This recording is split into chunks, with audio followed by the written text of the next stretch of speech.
partes de la costa ya empezaron a sentir estos embates del huracán Ian y todavía no toca tierra. Entonces, queremos que tengan mucha precaución.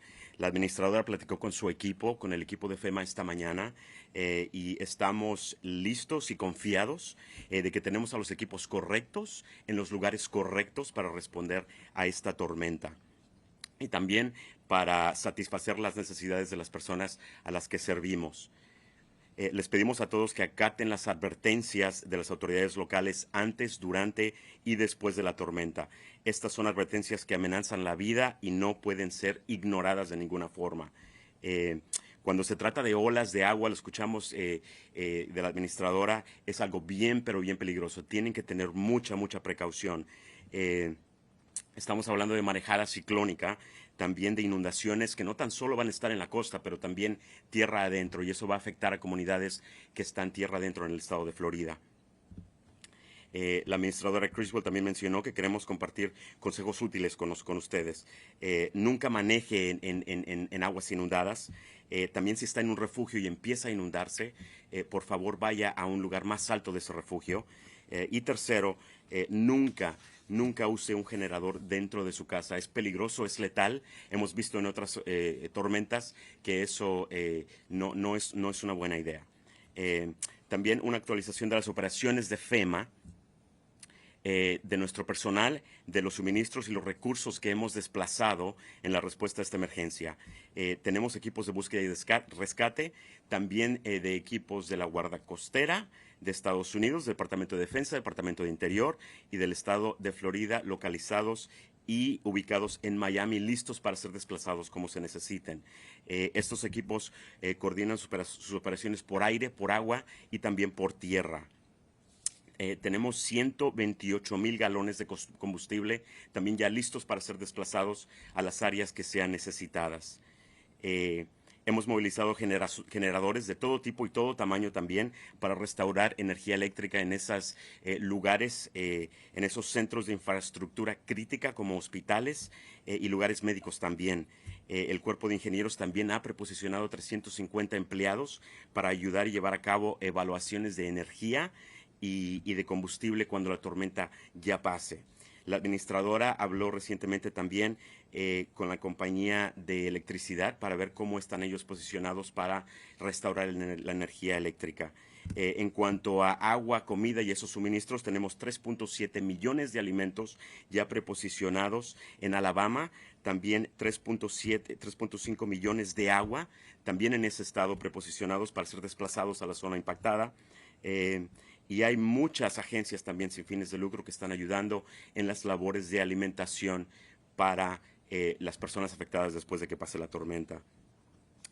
También en Florida tenemos 300 ambulancias y equipos médicos federales, los cuales también apoyaron en la respuesta a COVID-19 cuando esa emergencia pasó. Estamos vigilando muy de cerca las necesidades de hospitales del estado de Florida, centros de cuidado de adultos mayores y de diálisis también, y aquellos lugares que no evacuaron o que no pudieron desalojar. Finalmente, la administradora Criswell habló ayer con el presidente Biden y le dijo que nuestra coordinación multiagencial continúa y no va a parar.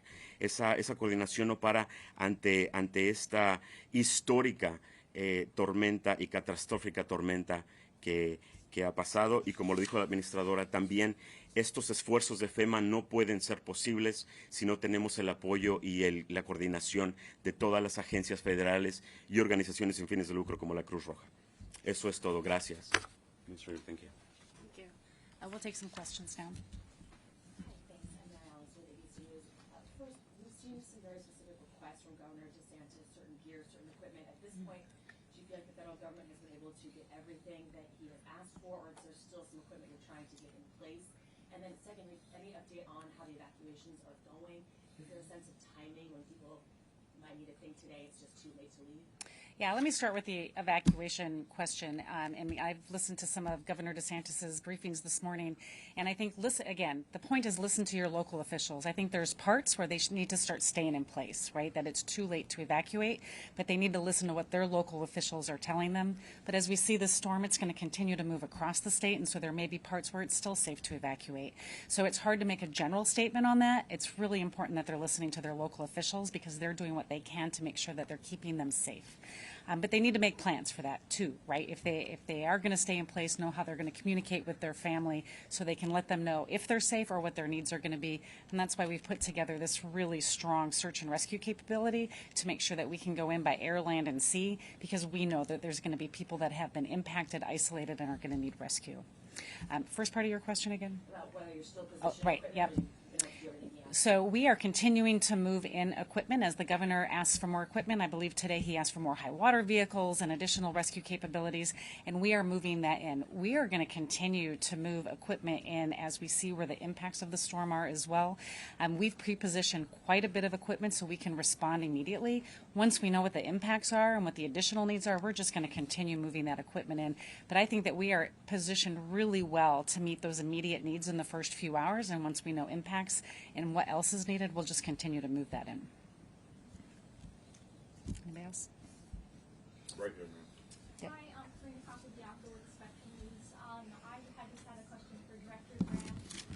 We are seeing some reports of water receding in the bay. Mary, can you explain, why that's happening? A lot of you are familiar. I think for the last 10 years I've said this, little wiggles matter. And these little small changes make a difference whether the water is pushed in from storm surge or literally blown out.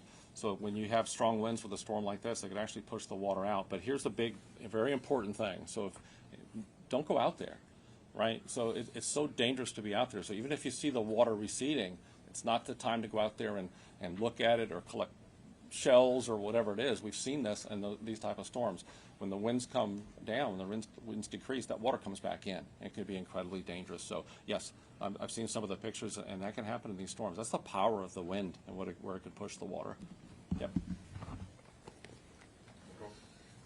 Thank you so much for doing this. I have a question for Administrator Criswell and a question for Graham, if that's okay. Administrator Criswell, how many FEMA personnel are in place in Florida? And Florida's home to an older population. We can all remember the image of nursing home residents during Harvey trapped in floodwater. Can you speak to any special considerations for senior citizens sheltering in place, as well as some of that coordination with nursing homes? Yeah, absolutely. We have hundreds of personnel in the state already, embedded in the State Emergency Management Center, as well as staged in places like Miami, as well as in Orlando and other parts. But we also have personnel that are staged in Atlanta, Georgia, at our regional office that are ready to move in. As the storm passes and we see where the needs are, we are just going to continue to move people in. That number is going to rise significantly over the following days, and to make sure that we have the resources in place to support the people that have the needs.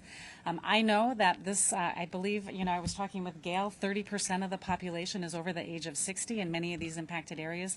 We know that that's going to be a significant concern. When I talked to Governor DeSantis on Friday and asked him what his concerns were, that was one of his concerns. I think that's why we've put in place this really robust search and rescue capability across the federal government to complement the amazing efforts that the state already has in place through their own urban search and rescue teams and the National Guard, because we know we're going to have to get out there and check and make sure that everybody is okay.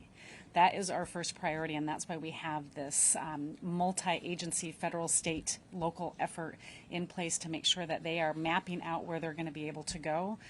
When I talked to our Deputy Federal Coordinating Officer this morning, what he told me is that these teams are going to be assigned directly to local jurisdictions, right? So they can put them and assign them to go search places where they know that their need is, and that way we're not having any gaps in the efforts that we're doing. For Director Graham, you called this storm historic. How does this storm compare with previous historic storms, Andrew, Irma, Michael? Can you speak a little bit more to what makes this maybe similar or distinct to some of the storms we've seen? The first comment I always try to make is they're all so different.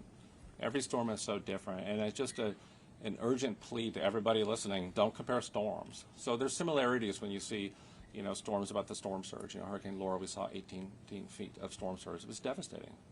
houses off the foundation. So you can use generalizations like that to think about the kind of damage that could occur. But teeny changes in the storm, bigger, smaller, left, right, faster, slower, these really subtle changes can make a huge difference on what you see on the ground. So really what we say is think about those impacts. Think about what does 20 inches of rain look like. And we try to paint that picture.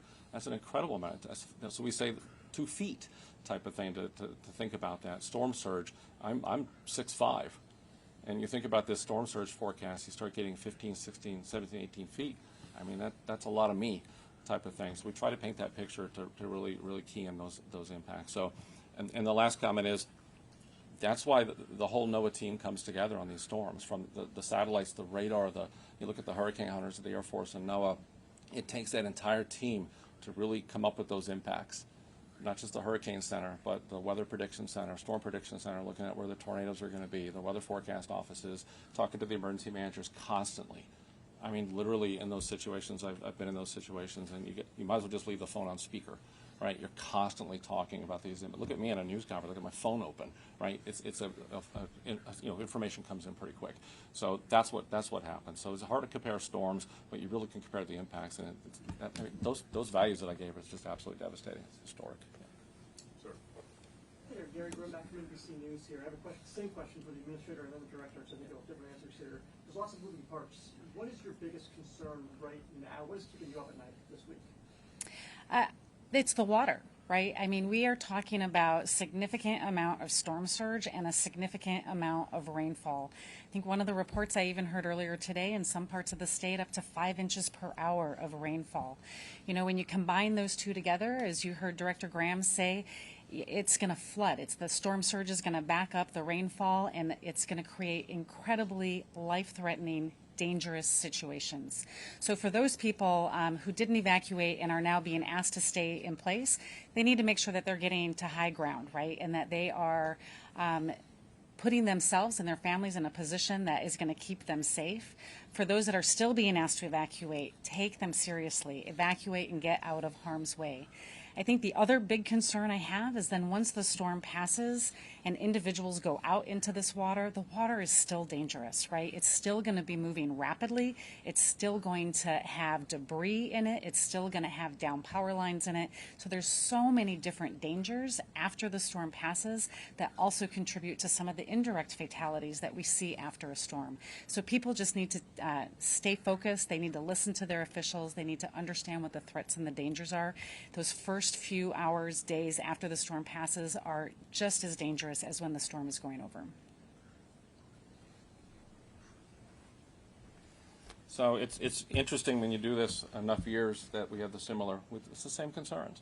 It really is. It's interesting when I listen to Administrator Criswell, it's the same thing. So I worry about, people that are inland that think they're okay because they're away from the coast, and it's not true. Right, the storm surge pushes water into, so you have every canal and river that usually drains that rain, they're going to flow backward. The water gets pushed into these areas, flows backward, and then that rainfall has nowhere to drain. So even if you're inland, you have dangers associated with the water. So there's no safety there. So you have to really be in a situation that you're really safe. And it's the same thing afterwards. I worry about it so much, and it's all, you see it on every one of these storms.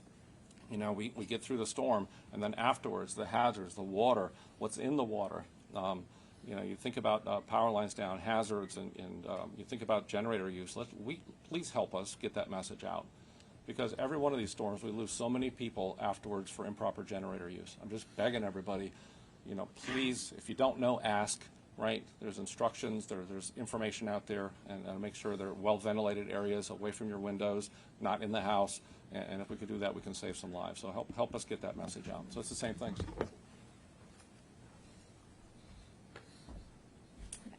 Hi, Carlos Venezuela with Telemundo Network. This question is for Mr. Daniel Jarques, if you can answer it in Spanish. Sure. Para la gente que quizá no habla español, que esté ahorita en peligro en esa área, ¿qué debería de hacer? ¿A dónde debería referirse para adquirir información en su idioma? Y también recordarle a la gente que a lo mejor tiene una situación migratoria difícil, el pedir ayuda, esto no implica nada, ¿cierto? Lo más importante en estos momentos, Carla, es que las personas escuchen las indicaciones de las autoridades locales. Para recibir información en español, les recomiendo que descarguen la aplicación de FEMA, totalmente en español, para teléfonos Android y para teléfonos Apple. Y ahí pueden, dos cosas, recibir alertas de las condiciones del tiempo y también encontrar refugios si es que tienen que ir a un refugio cercano. En este momento, la recomendación es que se queden en su casa. Como dijo la administradora, una de las cosas que nos preocupa mucho para nosotros es el agua. El agua está creciendo, aumentando muy rápidamente. 5 pulgadas cada 10, 15 minutos, eso es mucho. Y todavía no toca tierra el huracán. Entonces, primeramente el mensaje es que estén seguros. Si pueden descargar la aplicación, reciban estas alertas de las condiciones del tiempo y también buscar un lugar seguro. Gracias.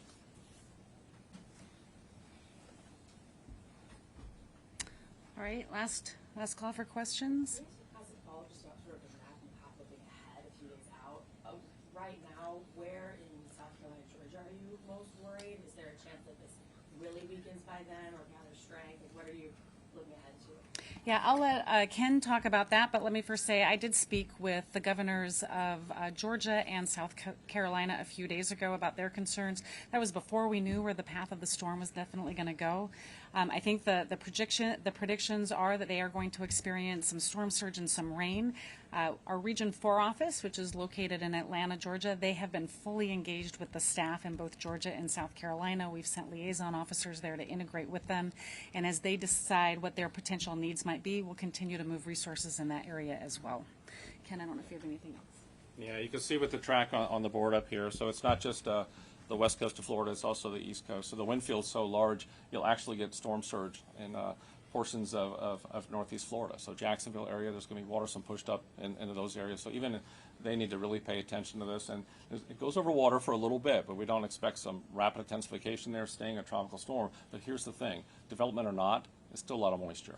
So you'll see some storm surge values in Georgia into South Carolina, but the rain's got to go somewhere. And these are states that have some terrain. So you could see some flash flooding. So just anybody in these areas, just pay attention to that information. Have the latest forecast because there could be some flash flooding up in those areas over the next few days. All right, if there's no more questions, I would just like to say thank you to everybody for joining us here today, and thank you for helping us get the message out to people so they know what the threats are. We can make sure that we're doing everything we can to keep people safe. Thank you.